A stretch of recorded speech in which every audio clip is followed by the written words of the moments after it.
الحمد للہ رب العالمین والصلاة والسلام علی حبیبہ محمد وآلہ وصحبہ اجمعین اما بعد فاعوذ باللہ من الشیطان الرجیم بسم اللہ الرحمن الرحیم قال اللہ تعالی فی القرآن الکریم والفرقان الحمید لقد کان لکم فی رسول اللہ أسوة حسنة لمن كان يرجو الله واليوم الآخر وذكر الله كثيرا وقال الله تعالى إن الله وملائكته يصلون على النبي يا أيها الذين آمنوا صلوا عليه وسلموا تسليما اللهم صل على محمد النبي الأمي وآله وصحبه وبارك وسلم قال محمد رسول الله صلى الله عليه وسلم إنما بعثت لأتمم الأخلاق اللهم سبحانك لا علم لنا إلا ما علمتنا إنك أنت العليم الحكيم مولاي صل وسلم دائما أبدا على حبيبك من زانت به الأسر میرے انتہائی قابل احترام صاحب مجازین سلسلہ عالیہ و دیگر ذمہ داران، معزز علماء کرام و مشائخ اعظام، انتہائی قابل احترام ذرائع ابلاغ کے احباب، معزز خواتین و حضرات، السلام علیکم ورحمۃ اللہ۔ الحمدللہ، اللہ کریم کا احسان ہے کہ اللہ رب العالمین نے ہمیں آج یہاں اللہ اور اس کے حبیب کی محبت میں جمع فرمایا۔ اس کے حضور دعا گو ہوں کہ اللہ رب العالمین ہمارا یہ مل بیٹھنا قبول فرمائے۔ جیسا کہ خواتین و حضرات آپ سب جانتے ہیں کہ حضرت رحمت اللہ تعالی علیہ کے وصال کو چند روز ہوئے ہیں اور ابھی فاتح خوانی جاری ہے۔ احباب ملک کے دیگر حصوں سے تشریف لا رہے ہیں اور وہاں سے باہر نکلا نہیں جا رہا، لیکن یہ وہ پروگرام ہیں جو حضرت رحمت اللہ تعالی علیہ کی حیات میں ڈویژنل سطح کے پروگرام رکھے گئے تھے، تو وہ پروگرام جو آپ کے وصال کے قریب تھے وہ روک دیے گئے، لیکن جو آپ کے وصال سے چند دن فاصلے پر تھے، جیسے آج راولپنڈی ڈویژن کا پروگرام ہے، تو ہماری خواتین و حضرات یہاں راولپنڈی سے جو تشریف لائے یا جمع ہوئے، اس کا مقصد یہ ہے کہ وہ پیغام جو حضرت رحمت اللہ علیہ نے ہمیں تعلیم فرمایا، وہ حصے جن کی انہوں نے رہنمائی فرمائی، اس کا اظہار انہی پروگرام سے ہم شروع کریں۔ اس سے پہلے کہ میں اپنی گفتگو متعلقہ موضوع پر آؤں، میں سورۃ فاتح حضرت رحمت اللہ تعالی علیہ کے بلندی درجات کے لیے تلاوت کرنا چاہتا ہوں۔ آئیں پہلے حضرت کے لیے سورہ فاتح تلاوت فرمائیں۔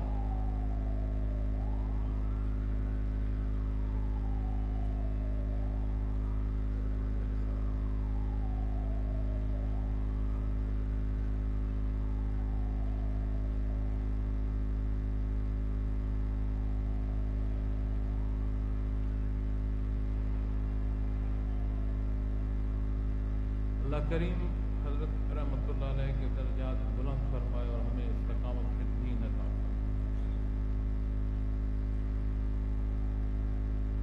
اللہ میں نے جو آیا کریمہ تلاوت کرنے کی سعادت حاصل کی ہے اور جو مختصر حدیث مبارکہ پیش کی ہے، اس کا ترجمہ عرض کرتا ہوں۔ اللہ رب العالمین نے ارشاد فرمایا کہ یقیناً تم لوگوں کے لیے، یعنی ایسے شخص کے لیے جو اللہ سے اور روز آخرت سے ملنے کی امید رکھتا ہو اور کثرت سے ذکر الہی کرتا ہو، اللہ کے پیغمبر صلی اللہ علیہ وسلم میں ایک عمدہ نمونہ موجود۔ اور مختصر حدیث مبارکہ جو پیش کی اس میں نبی کریم صلی اللہ علیہ وسلم کا ارشاد ہے، بے شک مجھے اعلی اخلاق کی تکمیل کے لیے بھیجا گیا۔ احباب گرامی، میرا موضوع آج ولادت باسعادت کے حوالے سے اور بعثت رحمت عالم صلی اللہ علیہ وسلم کے حوالے سے ہے۔ ماہ مبارک ربیع الاول ہے، اور جب بھی ماہ مبارک ربیع الاول آتا ہے تو وطن عزیز کے طول و عرض میں ایک اظہار محبت ہمیں ہر جگہ نظر آتا ہے۔ نبی کریم صلی اللہ علیہ وسلم کی ذات اقدس سے ایک امتی کا اظہار محبت، اس کا اظہار جگہ جگہ نظر آتا ہے۔ محافل کا انعقاد ہوتا ہے، سیرت کانفرنسز کا انعقاد ہوتا ہے، آپ صلی اللہ علیہ وسلم کی محبت میں بے شمار حصے غریبوں میں تقسیم کیے جاتے ہیں۔ یعنی ہر جگہ پر اپنے اپنے انداز سے ایک اظہار محبت ہے۔ اب یہ ماہ مبارک میں ولادت باسعادت کے حوالے سے جب بات ہوگی تو 7 ربیع الاول سے لے کر 12 ربیع الاول تک یہ مختلف تواریخ ہیں جن پر علماء کرام اتفاق کرتے ہیں۔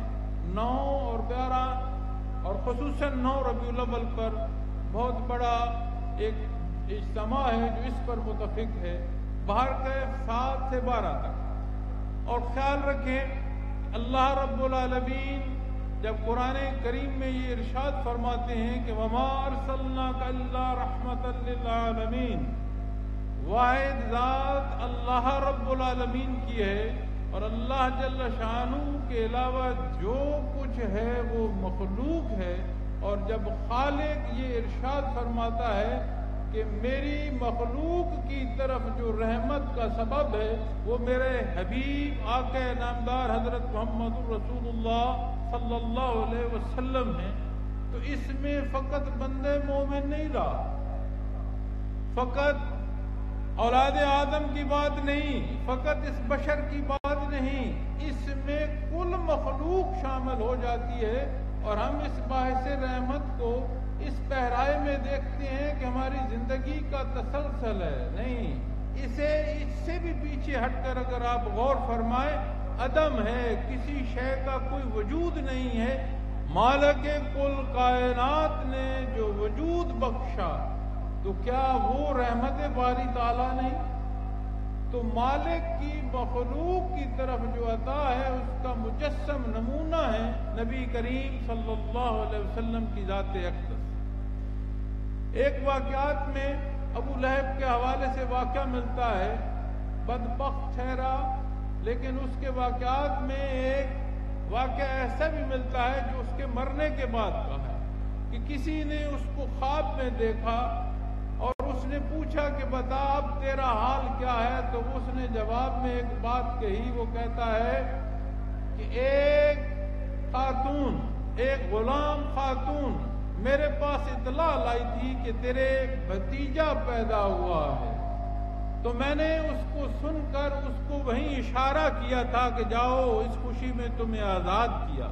وہ کہتا ہے جب وہ وقت آتا ہے سال میں تو جیسے میں نے اشارہ کیا تھا ایسے مجھ سے عذاب رکتا ہے۔ ایمان نہیں لایا، کافر مرا، مردود مرا، لیکن اس کی اظہار خوشی کا اظہار اب یہ کوئی بات فقہی بحث پر نہیں ہے، عمومی حیات کے واقعات کے مطابق ہے۔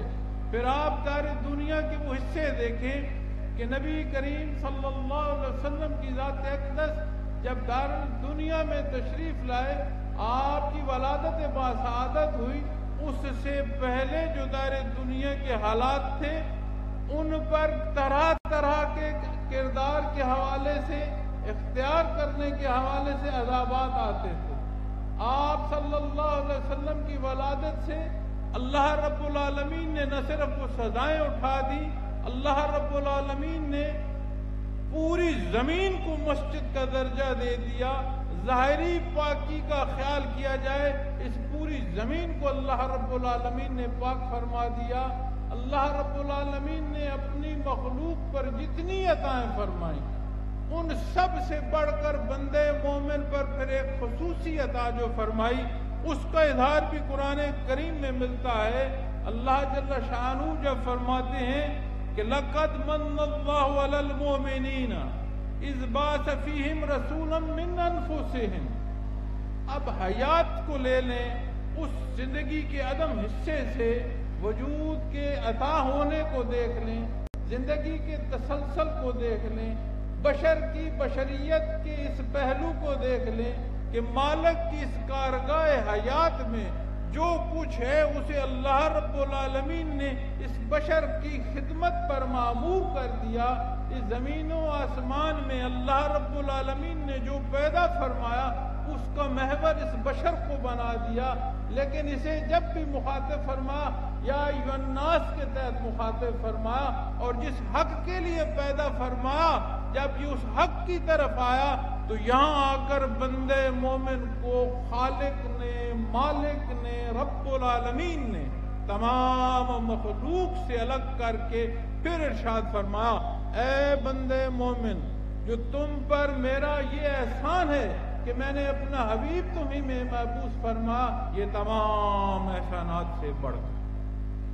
اب یہ وہ کرم اور وہ احسان ہے، اور اگر آپ خیال فرمائیں کہ اللہ رب العالمین، رب وہ ذات ہے جو ہر ایک کی ہر لحظے ہر ضرورت پوری فرماتی ہے، یہ اس کی شان ہے۔ وہ اللہ رب العالمین رحمان ہے، وہ انہیں بھی عطا فرما رہا ہے جو اس کی ذات کا انکار کر رہے ہیں، وہ انہیں بھی عطا فرماتا رہا ہے جو اس کے خدائی کے دعوے اس کے مقابل کرتے رہے، اس نے انہیں بھی رزق عطا فرمایا۔ جس نے نہ صرف ان کے انبیاء کا انکار کیا بلکہ ناحق قتل کرتے گئے، یہ اس کی شان ہے۔ مگر اس کی صفت رحمیت کی وہ حصے دیکھیں کہ اس نے اپنے حبیب صلی اللہ علیہ وسلم کی بعثت کو بندے مومن کو مخاطب کر کے فرمایا، اے بندے مومن، جو تجھ پر میرا یہ احسان ہے یہ تمام احسانات سے بڑھ کر ہے۔ اب بات اس اظہار محبت کی ہے، بات اس ماہ مبارک میں ولادت باسعادت کے منانے کی ہے۔ کون کہہ سکتا ہے کہ امتی کو کہ اپنے حبیب صلی اللہ علیہ وسلم سے اظہار محبت نہ کرو؟ کون روک سکتا ہے؟ اور کس کے روکے کون رکے گا؟ ایک بات کا جو خیال رکھنا ہے اور ایک بات کو جس کو ہم نے سمجھنا ہے کہ وہ حصے جو ولادت باسعادت کے مناتا ابو لہب بھی چلا گیا، لیکن جو اس نے نسبی تعلق کو چھوڑ اختیار رکھا اور ایمانی کو چھوڑا تو وہ ان حدوں کو جا پہنچا کہ قرآن کریم میں ملتا ہے کہ تبت یدا ابی لہب وتب۔ اور حضرت بلال وہ غلام جو نسل در نسل غلام آ رہے ہیں، انہوں نے جب ایمانی تعلق اختیار کیا تو نبی کریم صلی اللہ علیہ وسلم کے ارشادات عالی کے تحت کہ جنت میں آپ صلی اللہ علیہ وسلم کی سواری کی مہار جو ہے وہ بھی حضرت بلال کے ہاتھ میں چلی۔ کبھی آپ نے غور فرمایا کہ ابی لہب جو ہے وہ مردود کیسے ٹھہرا؟ کبھی آپ نے غور فرمایا کہ وہ بلال حبشی جسے کوئی پاس بٹھانا نہیں پسند کرتا تھا، اسے اللہ رب العالمین نے اتنی رضا عطا فرمائی کہ جنت میں بھی اعلان آ گیا کہ وہ جو مہار ہے سواری کی وہ اس کے ہاتھ میں ہوگی، اور وہ حصے اللہ نے اسے عطا فرمائے کہ نبی کریم صلی اللہ علیہ وسلم کے روبرو اللہ اکبر کی صدائیں بلند فرماتے ہیں، اور اذان کے جواب دینے والے وہی قریش کے سردار اور حضرت ابوبکر صدیق رضی اللہ تعالی عنہ جیسی ہستیاں اور حضرت عمر فاروق رضی اللہ تعالی عنہ جیسی ہستیاں ہیں، اور اذان کون دے رہا ہے؟ وہ بلال حبشی۔ آپ غور فرمائیں کہ وہ حصے جو اللہ رب العالمین نے اپنے حبیب سے ایمانی تعلق کے تحت بندے مومن کو جو عطا فرمائے ہیں، یہ تعلق اور کسی کے حصے میں نہیں، یہ اس کا احسان اور اس کا کرم ہے۔ اور میں اکثر احباب کو یہ بات عرض کرتا ہوں، یہ ادراک ہی نہیں ہے، یہ ہمیں سمجھ ہی نہیں ہے کہ امت محمد الرسول اللہ صلی اللہ علیہ وسلم کا فرد ہونا کتنا کرم اور کتنا احسان ہے اللہ رب العالمین کا۔ یہ وہ تعلق، وہ حصے ہیں، وہ در ہے جہاں سے وہ تعلق جو خالق اور مخلوق کے مابین ہے اس کی شناسائی ملے گی۔ اس مشت غبار کو اللہ رب العالمین کا تعلق نصیب ہوگا۔ یہ وہ در اور وہ جگہ ہے، یہ وہ تعلق ہے جو دار دنیا کی حیات کو سیل اور آسان کرے گا۔ یہاں سے وہ حصے نصیب ہوں گے جو گور کے کٹاٹھوں اندھیروں کو روشنی میں بدلے گا۔ یہ وہ حصے، وہ تعلق ہے، یہاں سے وہ استوار ہونا نصیب ہو جائیں تو روز معاشر کی سختیوں میں بھی آرام اور سکون ہوگا۔ یہ وہ حصے ہیں جو پلسرات کی اس سختیوں میں بھی نور کی حصوں میں روشنی عطا فرمائیں گے۔ اللہ رب العالمین ہمیں وہ حصے عطا فرمائے کہ نور ایمان کا وہ حصہ، وہ بحر جو تعلیمات محمد الرسول اللہ صلی اللہ علیہ وسلم کے تحت رواں ہے، اور وہ حصہ جو کیفیات محمد الرسول اللہ صلی اللہ علیہ وسلم سے رواں ہے، اللہ اس میں ہمیں بھی حصہ عطا فرمائے۔ اللہ کریم ہمیں وہ حصے اور وہ تعلق عطا فرمائے کہ روز معاشر بھی ہم اس چاہت میں کھڑے ہوں، بارگاہ عزی میں طالب دعا ہوں کہ اللہ آج ہمیں، اللہ رب العالمین آج ہمیں بھی شفاعت محمد الرسول اللہ صلی اللہ علیہ وسلم سے مہربان فرما۔ آپ غور فرمائیں، یہ جو حصے تعلق کے ہیں، یہ جو حصے شناسائی کے ہیں، یہ ولادت باسعادت سے جب بڑھ کر بات بعثت رحمت عالی صلی اللہ علیہ وسلم پر آتی ہے تو پھر سمجھ آتا ہے۔ بعثت رحمت عالی صلی اللہ علیہ وسلم اس حصے کو، اس وقت کو کہتے ہیں جب نزول وحی ہے، جب احکامات دین کی بات آتی ہے، جب ان مقاصد کے حصول کی بات آتی ہے کہ جن مقاصد کے لیے نبی کریم صلی اللہ علیہ وسلم مبعوث ہوئے، جب ان حصوں کی بات آتی ہے جس کے لیے کلام ذاتی نازل ہوا۔ اللہ رب العالمین نے ہمیں اپنے ذاتی کلام سے نوازا۔ جب بات ان حصوں کی آئے گی تو پھر سمجھ آئے گی کہ ولادت باسعادت ضرور مناؤ، ولادت باسعادت کے تحت عشق مصطفیٰ کی ضرور بات کرو، ضرور محافل سجاؤ، ضرور سیرت کانفرنسوں کا انعقاد کرو، لیکن اس انعقاد سے لے کر ایک انفرادی حصے کے عمل تک خیال کرو کہ ساتھ شہادت جو ہے وہ اتباع محمد الرسول اللہ صلی اللہ علیہ وسلم میں ہے۔ شہادت جو ہے وہ عملی کردار ہے۔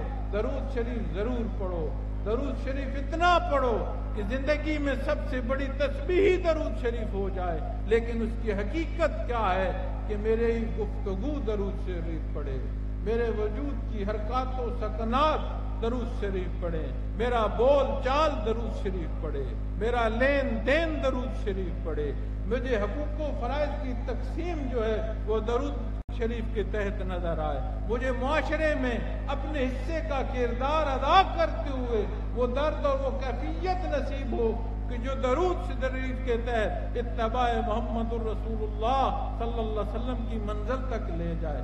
قابل احترام احباب گرامی، آج اب اگر ہم اپنے حالات کا خیال کریں، آج اگر ہم یہ دیکھیں کہ ہم کن حالات میں زندگی بسر کر رہے ہیں، اپنے گرد و پیش خیال کریں، اپنے معاشرے کا خیال کریں، اپنے خاندانی حیات اور اپنے رسم و رواجات کا خیال کریں، اپنے زندگی کے تسلسل کا خیال کریں، نہ وقت کی سمجھ آ رہی ہے، نہ رشتوں کی قدریں رہی ہیں، نہ لحاظ رہے ہیں، نہ امت محمد الرسول اللہ صلی اللہ علیہ وسلم کے پاس وہ کیفیت رہی ہے کہ جان تو جانے آفری کے سپرد ہو جائے، لیکن میرے بھائی کی پیاس جو ہے وہ اسی پیالے سے بجھے جو میرے پاس آیا ہے۔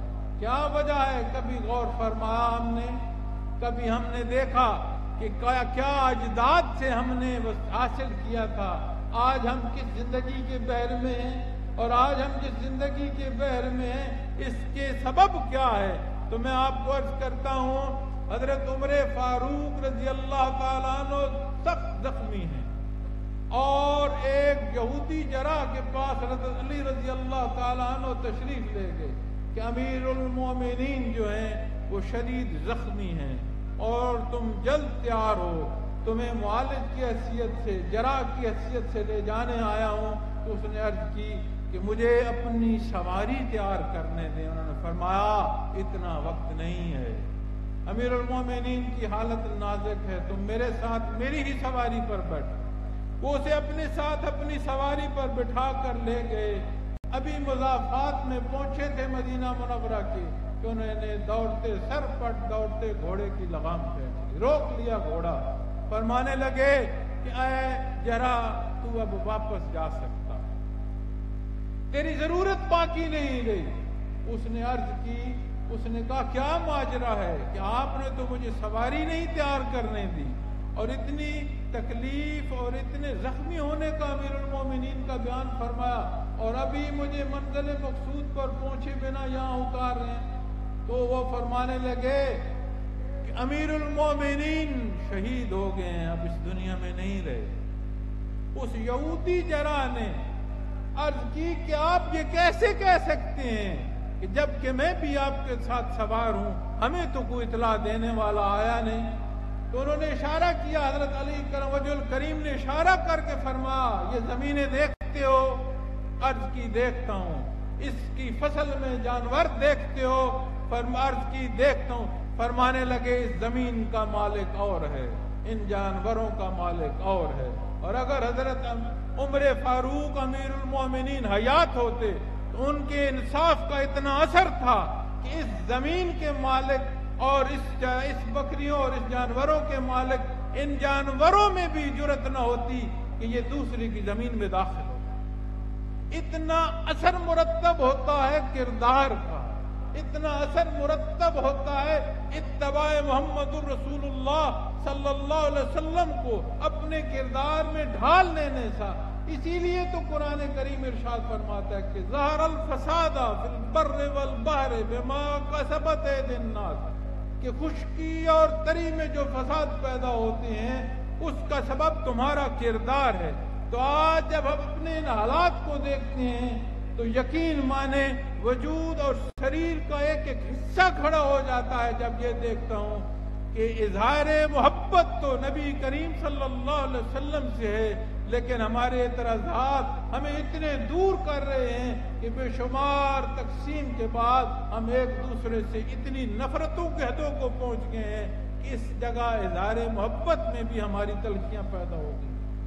ہماری حالات زندگی کی اگر آپ غور فرمائیں کہ ہم کن حصوں کو پہنچ چکے ہیں تو سمجھ آئے گی کہ آج ہم مشرق کی اور مغرب کی جب بات کرتے ہیں، میں نے اپنے کانوں سے، میں ایسی محافل میں بیٹھا ہوں جہاں یہ سوال بھی ہوا، مجھ سے بھی سوال ہوا کہ آپ تو دین اسلام اور امن کی بات کرتے ہیں، تو ہمارے معاشروں اور ملکوں کی نسبت ان جو ویسٹرن ممالک ہیں، یہ جو مغربی ممالک ہیں، ان میں امن بھی ہماری نسبت زیادہ ہے، ہماری نسبت انصاف بھی زیادہ ہے۔ قابل عزت خواتین و حضرات، میں اس سوال کرنے والے سے واپس ایک سوال ضرور کرتا ہوں۔ میں ان سے کہتا ہوں کہ مجھے کوئی اعلیٰ اخلاقی قدر، کوئی ویلفیئر کا قانون، کوئی انصاف کا قائم ہونا، کوئی بلندی اور پستی کی انسانوں کے اندر تقسیم کا نہ ہونا، کوئی اصول و ضوابط 14 صدیاں پہلے ڈھونڈ کر بتا دو، چاہے تم ویسٹ کی بات کرتے ہو، چاہے تم فار ویسٹ کی بات کرتے ہو، کسی دنیا کے حصے میں وہ جو کمال حیات عطا فرمائی نبی کریم صلی اللہ علیہ وسلم نے، اس کے علاوہ مجھے کوئی اس حیات کا نمونہ بتا دو۔ اگر 14 صدیاں پہلے انہی ممالک، انہی اقوام کو آپ دیکھیں گے تو آپ کو سمجھ آئے گی کہ تب وہاں کیا رائج تھا۔ اب یہ بات غور طلب ہے کہ آپ خیال فرمائیں کہ دین اسلام دین فطرت ہے اور فطری تقاضوں کو پورا فرماتا ہے، فقط رکوع سجود بیان نہیں فرماتا، حیات کے ایک ایک حصے کا تعلیم بھی ارشاد فرماتا ہے، اور اس کی تربیت کی رہنمائی اور اس کی تربیت کا نمونہ نبی کریم صلی اللہ علیہ وسلم کی ذات اقدس بیان فرماتا ہے۔ اسی لیے تو قرآن کریم فرماتا ہے کہ لَقَدْ كَانَ لَكُمْ فِي رَسُولِ اللَّهِ أُسْوَةٌ حَسَنَةٌ، کہ تمہارے لیے بہترین نمونہ حیات جو ہے وہ نبی کریم صلی اللہ علیہ وسلم کی ذات اقدس میں ہے۔ اور اس بہترین نمونے کے ساتھ متصل جو آیت کا دوسرا حصہ ہے وہ اس طرف بھی توجہ دلاتی ہے کہ کن لوگوں کو آپ صلی اللہ علیہ وسلم کا جو ہستی اور آپ صلی اللہ علیہ وسلم کی ذات کا جو بہترین نمونہ کنہیں نصیب ہوگا۔ فرمایا لمن کان یرجو اللہ والیوم الآخر، جنہیں اللہ اور یوم آخرت کو پا لینے کا یقین ہوگا۔ تو ایک بات سمجھ آتی ہے کہ انسان کی جو تخلیق ہے اس میں اللہ رب العالمین نے استطاعت کا بہت فرق، فطرتاً انسانی وجود میں بے شمار فرق ہے، اس کی قوت نافذہ سے لے کر اس کے وجودی استعداد تک ایک حصے میں فرق ہے، اور یہ جو حصوں اور وجودی استطاعت اور سمجھ عقل و خرد کے یہ جو فرق ہیں یہ بھی اس بات کی گواہی دیتے ہیں کہ جب بھی انسان قانون بنائے گا اس کو ہمیشہ تبدیل کرنے کی ضرورت پیش آئے گی۔ جب بھی انسانی قوانین ہوں گے وہ کچھ کو فائدہ دیں گے اور بیشتر کو نقصان دیں گے۔ یہ تخلیق ہی اس بات کی شہادت دیتی ہے کہ انہیں کوئی قانون درکار ہے، اور وہ قانون کون سا ہو، وہ قانون کہاں سے نصیب ہو، وہ وہیں سے نصیب ہو، اسی خالق کا بنایا ہوا جس کی یہ مخلوق ہے تو اس کی تمام ضروریات کو پورا کرے گا۔ آپ غور فرمائیں، ہمارے معاشروں میں، ہماری سڑکوں، چوراہوں اور چوکوں میں جگہ جگہ ہمارا احتجاج ہو رہا ہے۔ کیا احتجاج ہو رہا ہے؟ کسی احتجاج والے سے آپ پوچھیں، وہ آپ کو ایک بات بتائے گا کہ ہم اپنے حقوق کے تحفظ کے لیے نکلے ہیں، اور در مصطفیٰ ہمیں تعلیم دیتا ہے کہ تم اپنے فرائض کو دیں۔ بحیثیت مسلمان ضرورت اس امر کی ہے کہ میں اپنے فرائض ادا کروں، کیونکہ معاشرے کی جو خوبصورت تقسیم ہے وہ حقوق و فرائض کا خوبصورت تقسیم کے تحت ہونا ہے۔ اور اگر ہر کوئی اپنے حق کی بات کرے گا، ہر کوئی اپنے حق کے لیے لڑے گا اور فرائض کی کوئی بات نہیں کرے گا تو نمونہ بھلا کیسا ہوگا؟ نمونہ ایسا ہوگا جیسے آج ہمارے بازاروں میں ہے۔ نمونہ کیسا ہوگا؟ نمونہ ایسا ہوگا جیسے آج ہمارے چوک اور چوراہوں میں ہے، جیسے ہماری خریداری میں ہے، جیسے ہمارے لین دین میں ہے، جیسے ہمارے بڑے اور چھوٹے کے رشتے کو جہاں ہم حدوں کو پہنچ چکے ہیں۔ یہ نتائج مرتب ہوں گے اگر ہم وہ اصول سنہری چھوڑ دیں گے۔ قابل احترام احباب گرامی، جب واپس پلٹنا چاہو گے تو اللہ رب العالمین کریم ہے، رحیم ہے، اور یہ فرصت کے لمحات میں جس میں میں اور آپ اپنی زندگی بسر کر رہے ہیں، عدل اعتدال وہ حصے ہیں جو ہر ایک کو اس کا مقام دیتے ہیں۔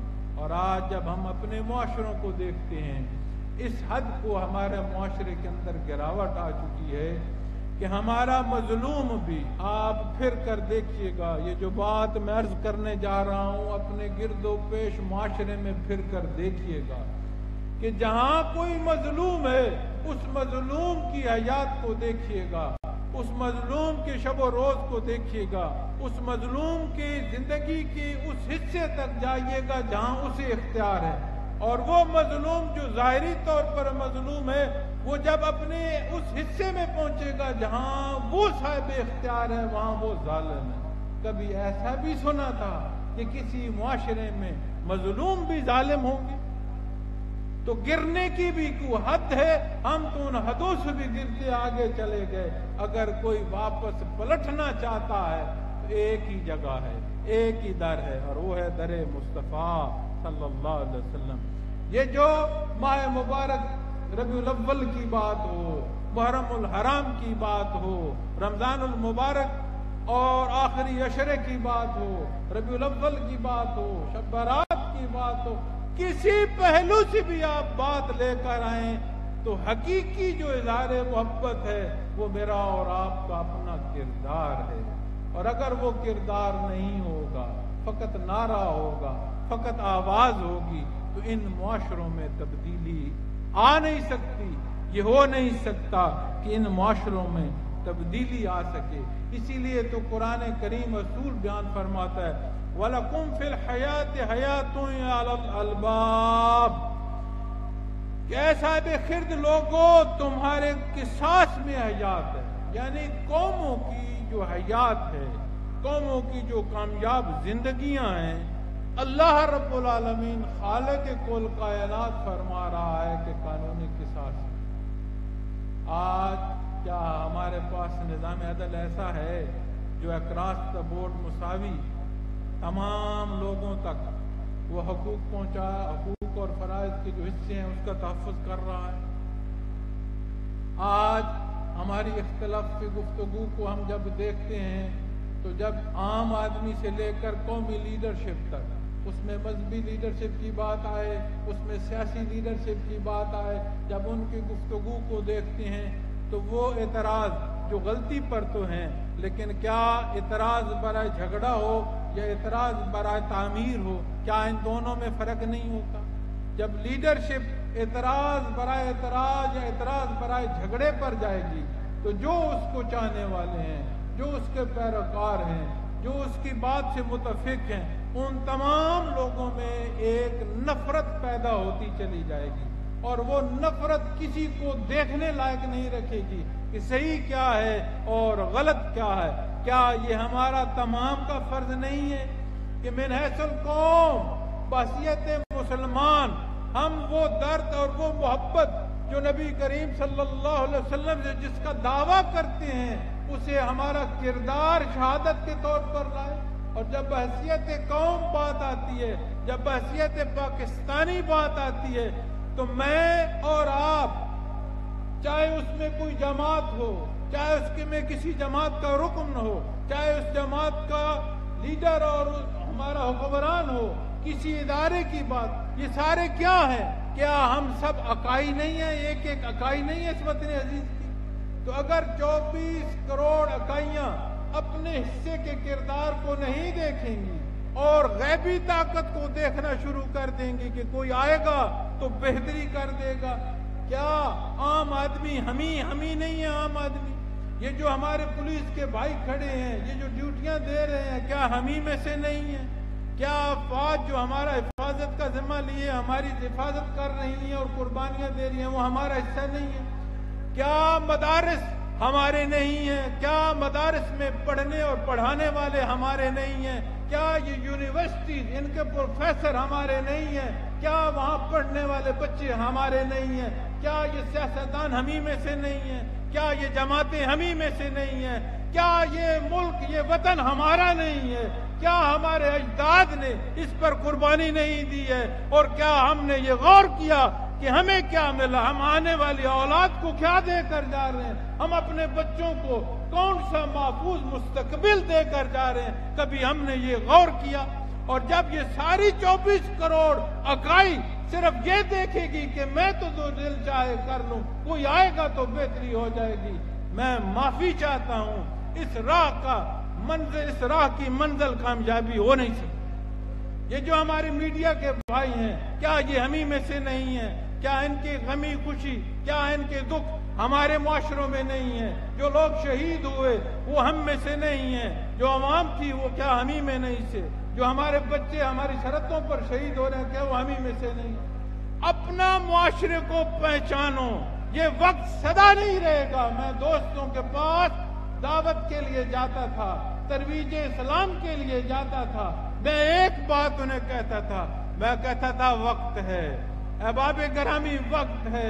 اللہ نے ہمیں ایسا شیخ عطا فرمایا ہے، تم لطائف کی بات کرتے ہو، آؤ تمہیں مراقبات سکھلائے گا وہ، آؤ تمہیں فنا فی الرسول کی کیفیات سے آشنا کرے گا وہ، آؤ تمہیں فنا فی اللہ کی تجزیات وہ بتائے گا۔ اور میں کہتا تھا یاد رکھنا یہ وقت ہمیشہ نہیں رہے گا۔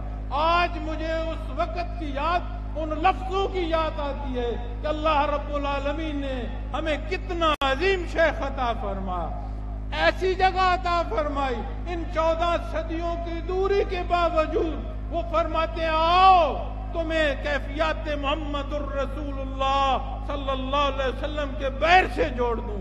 ہے کوئی جو جسے وہ آواز اور صدائیں لگاتے گئے؟ ہے کوئی جسے فنا فی رسول کی کیفیت چاہے؟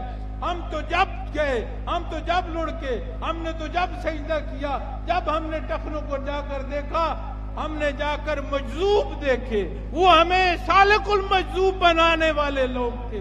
کیا ہم نے یہ کوشش کی؟ کیا ہم نے یہ ادراک کیا؟ اور اگر نہیں کیا تو ان ہستیوں کا کیا؟ ان ہستیوں کا کیا؟ اللہ رب العالمین نے انہیں جو وقت عطا فرمایا انہوں نے شان سے، اللہ نے انہیں دنیا بھی عطا فرمائی، اللہ نے انہیں دین بھی عطا فرمایا. ہمارے لیے جو حصے وہ تعلیم کر گئے ہیں، جو حصے وہ مرتب کر گئے ہیں، جو حصے وہ ترتیب دے گئے ہیں، آج ہمیں اگر یہ ادراک نصیب ہو جائے، خصوصاً خواتین و حضرات سلسلہ عالیہ سے عرض کرتا ہوں کہ یہ ادراک اللہ کرے. میں دعا گو بھی ہوں کہ اللہ رب العالمین ہمیں یہ ادراک عطا فرما دے کہ ہمیں اپنے شیخ رحمت اللہ تعالی علیہ نے زندگی کے ہر پہلو میں جو رہنمائی فرمائی ہے اور جو آواز اور جو صدا وہ بلند کر گئے ہیں کہ ہم اپنی آخری سانس تک اس صدا کو بلند کرتے جائیں. اپنی اسی معاشرے میں ہمیں اس سے غرض نہیں ہے کہ کون غلط کر رہا ہے، ہمیں اس سے غرض ہو کہ ہم صحیح کتنا کر رہے ہیں. اپنے حصے کا وجود، اپنا کردار، اپنی سوچ، اپنا عمل بروئے کار لاتے ہوئے اپنے امت کے لیے، اپنے ملک کے لیے اپنا کردار ادا کرتے جائیں. حاضرین محفل، کون رہا ہے، کون جیا ہے جو ہم جی جائیں گے، کون رہا ہے جو ہم رہ جائیں گے. ایک روز بساط لپیٹ دی جائے گی اس دنیا کی، وہ تو کب آئے گی اللہ بہتر جانتے ہیں. کیا ہم اپنے ہاتھوں سے اپنے پیاروں کو لاحت میں نہیں اتار رہے؟ کیا وہاں قبر پر بیٹھ کر ہم نہیں کہتے کہ یہاں سوراخ رہتا ہے، یہاں بھی مٹی لگا دو؟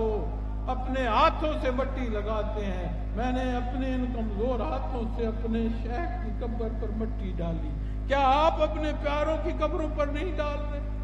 ہمارے نصیب میں یہ 6 گز کی زمین ہوگی تو کیا ہمارے اوپر بھی مٹی نہیں آئے گی؟ ہمارے وجود جس خاک سے پیدا ہوئے ہیں اس خاک میں کیا یہ وجود جا کر نہیں ملے گا؟ تو کیا اس روز ہم ہوش کریں گے کہ اللہ تو نے تو ہمیں اپنی عبادت کے لیے فرمایا، اے اللہ تمہیں اپنے پیدا فرمایا اپنے حبیب کے اتباع کے لیے، ہمیں تو نے پیدا فرمایا کہ ہم تیری رضا کے متلاشی ہوں. اے اللہ ہم تو دنیا کے بکھیڑوں سے نہیں نکل سکیں گے. کیا پھر فرصت ہوگی واپس آنے کی؟ پہلے لوگ واپس آئے ہیں جو ہم واپس آ جائیں گے. تو یہ وہ حقیقتیں ہیں، ان حقیقتوں کو دیکھیں. جہاں کوئی بیٹھا ہے وہ لوگ جو ذرائع ابلاغ کے، یہ میرے بھائی جو یہاں تشریف رکھتے ہیں، اللہ نے آپ کی آواز کو اتنی دور تک رسائی دی ہے. میں جتنی بلند آواز سے بول رہا ہوں اس سے اور 2 گنی بلند آواز سے بول رہا ہوں تو اس کی رسائی نہیں ہے. کیا ہمارے وطن عزیز اس 24 کروڑ کے لگ بھگ کی جو افراد کا یہ جو ملک ہے، کیا اس میں 24 اچھائیاں بھی نہیں ہوتی جو ہم رات کو بیان کر سکیں؟ کیا اس کے طول و عرض میں وہ خرابیاں اور وہ خرافات ہی ہیں جو ہم بیان کرتے ہیں؟ تو جہاں میں مکلف ہوں، جہاں ہمارے دوست مکلف ہیں، جہاں اس معاشرے کا ہر فرد مکلف ہے، احباب گرامی آپ ہمارے بھائی بھی اسی طرح مکلف ہیں. میں دعا گو ہوں کہ اللہ رب العالمین آپ کی آوازوں کو، آپ کے اداروں کو اور ترقی دے. بحیثیت مسلمان آپ کی بھی وہ ذمہ داری ہے جو میں یہاں سے عرض کر رہا ہوں. بحیثیت مسلمان آپ کی بھی وہ ذمہ داری ہے جو اچھائی نبی کریم صلی اللہ علیہ وسلم نے تعلیم فرمائی ہے. تو کیا یہ میرا آپ کا ہم تمام کا فرض نہیں ہے؟ تو میں دعا گو ہوں کہ اللہ رب العالمین ہماری وہ غلطیاں اور گناہ، ہمارے عہد رفتہ کی وہ کمزوریاں جو ہم نے کی اللہ ہمیں معاف فرمائے. میں دعا گو ہوں. اور کبھی یاد رکھیے گا، یہ فکرہ نہ کہیے گا کہ میں نے جو غلطی کی ہے آئندہ نہیں کروں گا. اس کی اتنی بلند شان ہے کہ اس کے سامنے اس حصے میں بھی ایک بات کی ایسی کبر آ جاتا ہے، میں ایسا نہیں کروں گا. اور بھائی مشت غبار ہے تو اس نے تجھے پیدا فرمایا، تجھے عقل و خرد عطا فرمائی. تو یہ کہے اے بار الہ مجھے آئندہ بچنے کی توفیق عطا فرمائے. تیری کیا حیثیت ہے کہ تو کہے کہ میں آئندہ غلطی بھی میں نہیں کروں گا؟ یہ میں ختم ہو جائے، بندے کو بندگی نصیب ہو جائے، یہ احساس ہو جائے جو کچھ ہے میرا رب العالمین ہے. تو یہ وہ رستہ ہے جو رضا کا ہے. میں دعا گو ہوں کہ اللہ رب العالمین یہ رستے، یہ حقیقتیں ہمیں عطا فرمائے. یہ ایسے مشائخ جنہیں اللہ رب العالمین نے دنیا کی ہر حصے پر صاحب رائے کی حیثیت عطا فرمائیے، ایسی ہستیاں بڑی خال آتی، ایسے لوگ کامیاب ہیں، یہ لوگ نہیں ملے۔ یہ وہ خزانہ، وہ عطا ہے اللہ کی جو اس رستے پر نیا خانے دل سے تبدیلی پیدا کرنے کا سبب بنائے اللہ نے، جو اتباع محمد الرسول اللہ صلی اللہ علیہ وسلم کے لیے وہ محبت پیدا کرتی ہے۔ بنی دینار کی ایک خاتون غزوہ احد کے اختتام کے پر اس احد کے میدان کی طرف دوڑ کر جا رہی ہے اور تڑپتی جا رہی ہے۔ کیوں کہ جو کفار نے پلٹ کر حملہ کیا تھا اس سے نقصان ہوا تھا، لیکن اللہ کے حبیب کے رفقا نے دوبارہ شکست دے دی، لیکن اس وقت میں نقصان ہوا، شہداء کی تعداد بڑی تھی۔ تو مدینہ منورہ میں یہ خبر پہنچ چکی تھی کہ وہاں شہداء کی تعداد بڑی ہے۔ وہ خاتون بنی دینار کی دوڑتی چلی جا رہی ہے، آنے والوں میں اس کو خبر ملی کہ تمہارا والد شہید ہو گیا۔ اس نے جواب میں پوچھا نبی کریم صلی اللہ علیہ وسلم کا بتاؤ وہ کیسے ہیں؟ چند قدم آگے بڑھی تو پھر ملی اطلاع کہ تمہارا خاوند شہید ہو گیا ہے۔ چند قدم آگے بڑھی، بھائی شہید ہو گیا ہے۔ چند قدم آگے بڑھی، کہا بیٹا شہید ہو گیا۔ چاروں دفعہ اس بنی دینار کی صحابی رسول نے ایک ہی بات کی، مجھے نبی کریم صلی اللہ علیہ وسلم کا پتہ دو۔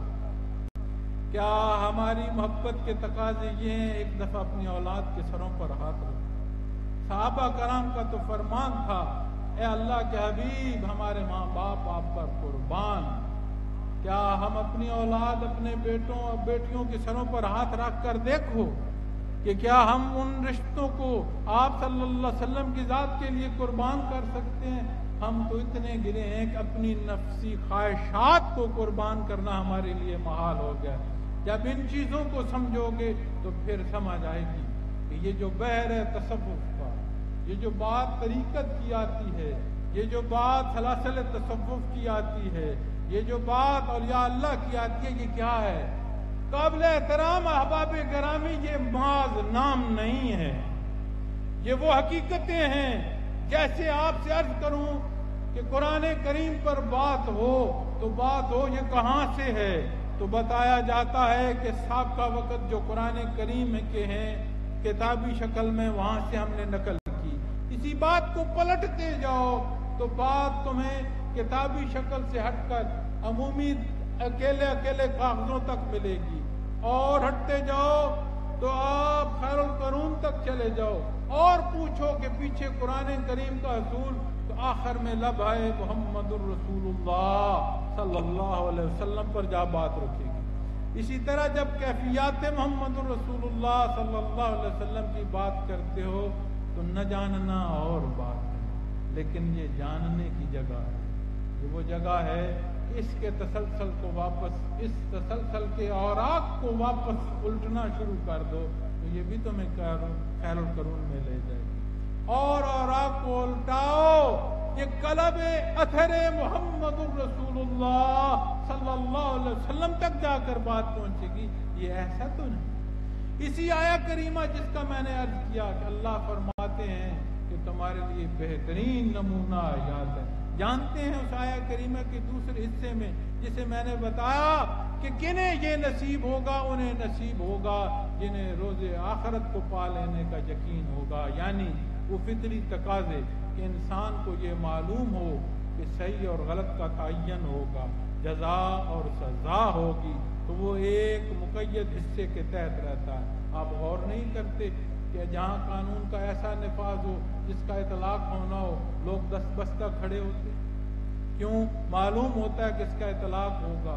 تو جب نہیں معلوم ہو تو ایسا ہوتا ہے جیسے ہم سڑک پر گاڑی کھڑی کر دیتے ہیں، ہمیں معلوم ہے ہمارا نظام ہمیں کچھ نہیں کہے گا۔ اسی فرد کو ہمارے دوست بھی بیٹھے ہیں جو باہر سے بھی تشریف لائیں، کیا وہاں ممالک میں اسی سڑک پر گاڑی کھڑی کی جا سکتی؟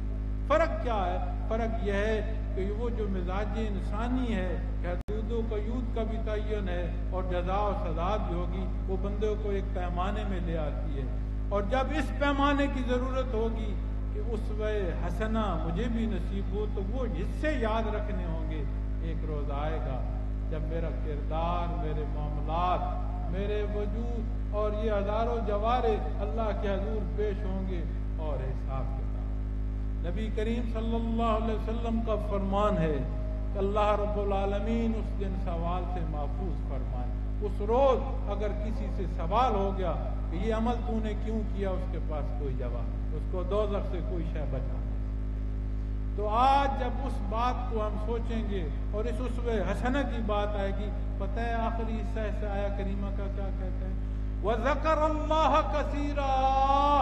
یہ کنہیں نصیب ہوگا؟ انہیں نصیب ہوگا جو اللہ کو کثرت سے یاد رکھتے ہیں، وہ اپنی مرضیات ذاتی کو قربان کر دیتے ہیں، چونکہ ہمہ وقت وہ اپنے آپ کو اللہ کے روبرو محسوس کرتے ہیں۔ ان کی کیفیت ایسے ہے کہ میں خود اپنے اتنے نزدیک نہیں ہوں جتنا میرا اللہ میرے نزدیک ہے۔